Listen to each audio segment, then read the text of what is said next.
Hello everyone, I'm Alexis. In this presentation, I will follow Gibbs' reflective circle to show what I have learned from EAP 101 on sustainability.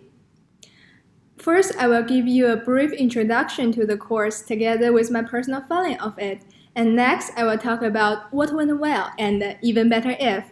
And last, I will propose some specific action plans for the future. Designed by Professor Tosi in an elaborate way, the course aims at promoting the idea of sustainable development. Through seminars, reflections, and interviews, I found myself have cultivated some useful language skills. So personally, I feel the overall learning experience is challenging but also enjoyable. After reflecting on my own performance throughout the course, I identified two improvements worth discussion: better seminar skills and a deeper understanding of sustainable development. Let's begin with the seminar. A seminar is different from the presentation we did in EAP 100. According to the University of Greenwich, a seminar should be an improvised discussion where people negotiate with each other. So, to be honest, I felt a little bit anxious in the beginning because I really did not know how to take control of my words in a seminar. But with the suggestion from Professor Tosi and my reflection partner Linda, my performance in the final seminar was significantly improved. Not only did I express my idea more fluently with clear structure and connections to class materials, but I also spoke slower and used several seminar languages, such as, in my opinion, I'm afraid that I cannot quite agree with you, and I suggest a better solution.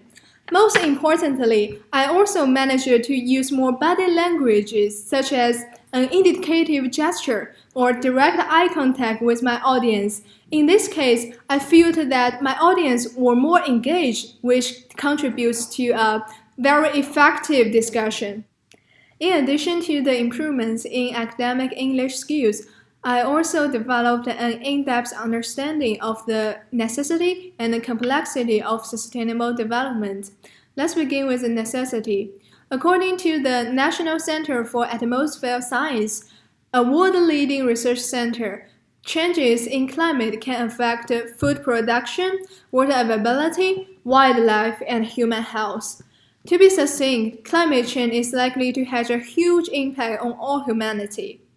This issue is also discussed in the final seminar. While developing countries claimed that they think preventing deforestation is less important because it has little impact on temperature, I strongly disagreed with this point of view. The reading, "Nothing is so powerful as an exponential whose time has come," tells us that as a problem going at an exponential rate, when we finally feel its impact in daily life, we actually have nothing to do with it. Therefore, sustainable development is actually very urgent and necessary in contemporary society.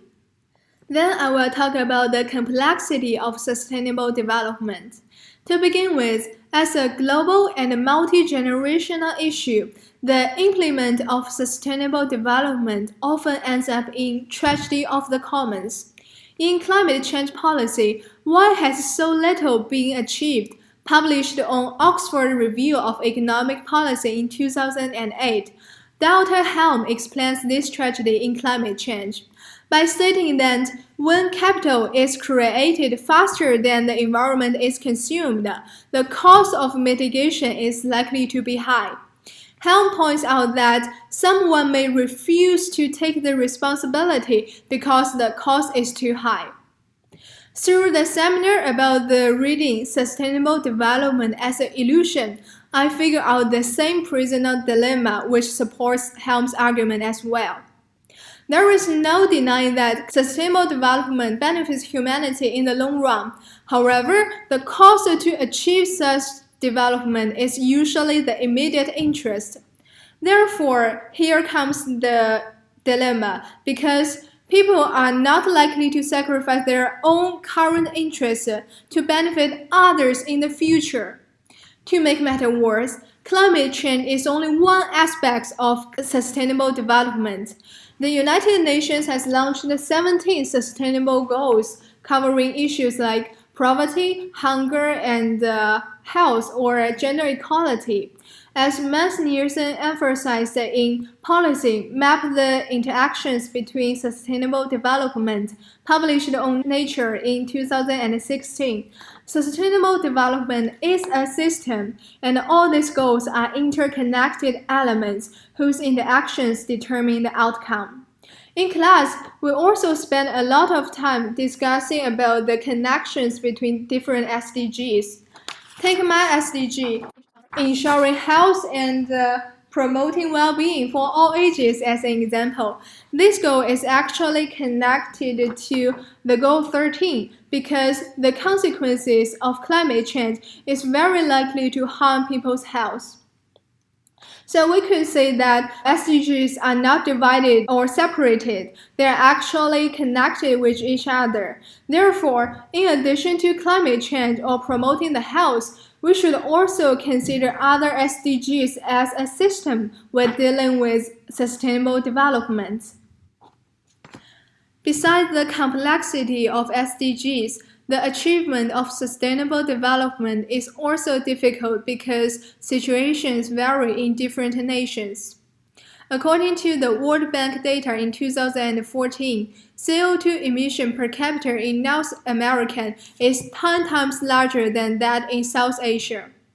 Therefore, there is no denying that developed countries should bear more responsibility because they emit more.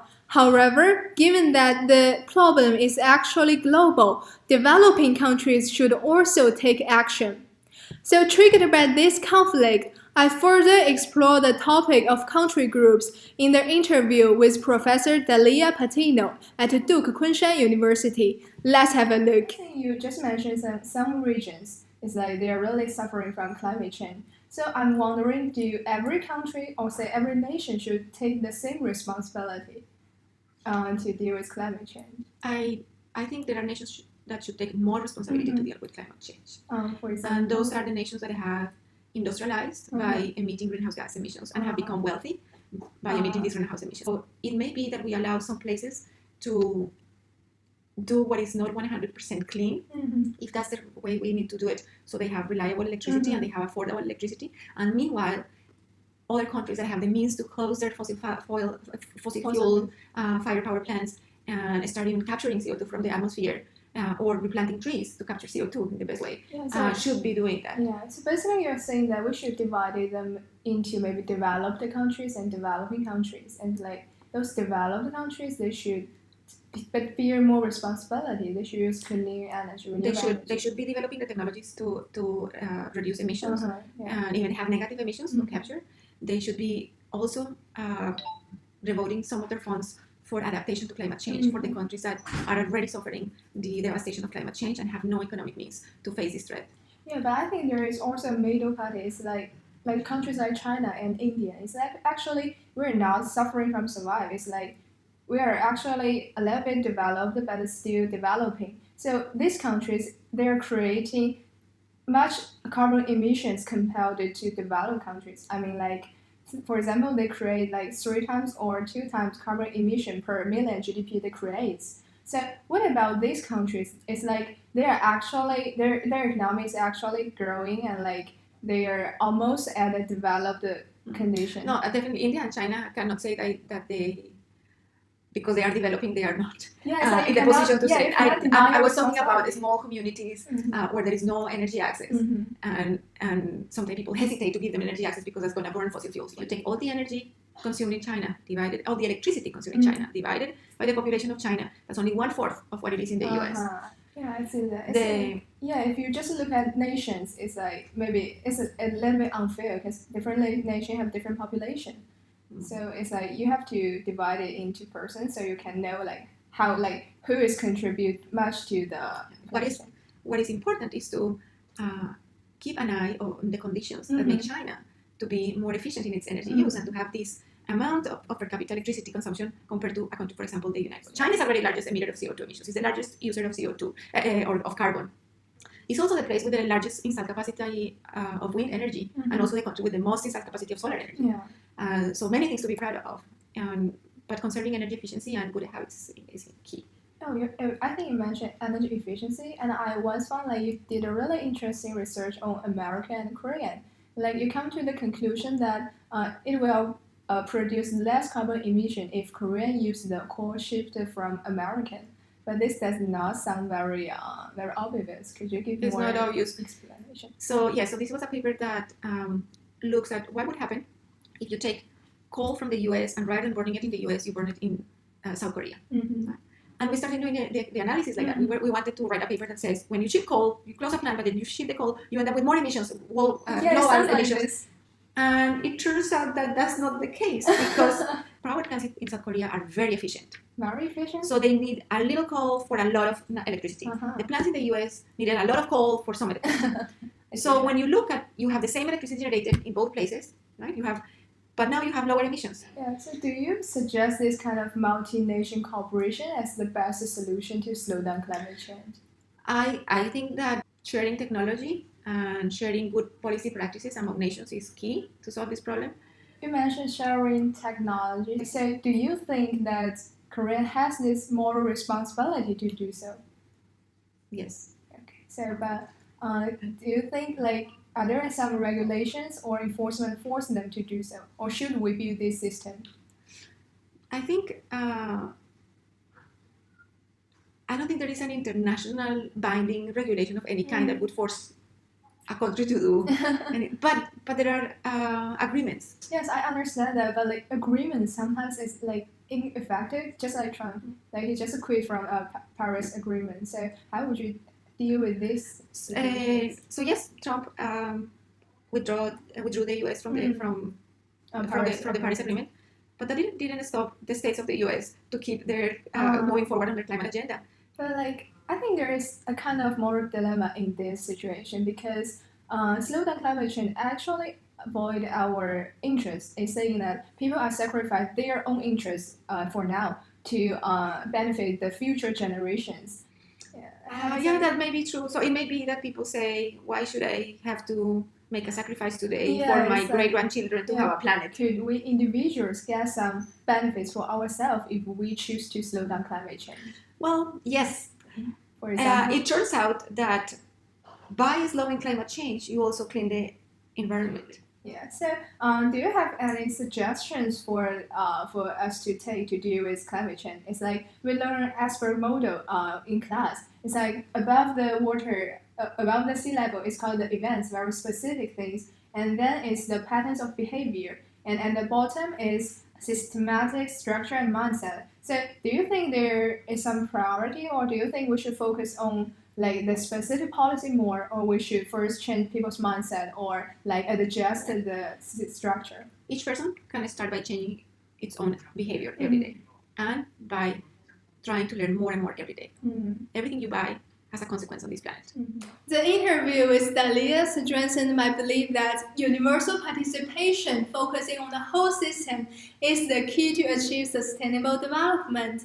Apart from a specific understanding of sustainable development, I also learned some useful models to analyze the problem, such as cultural diagram to identify the interaction within a system, and iceberg models for deep thinking.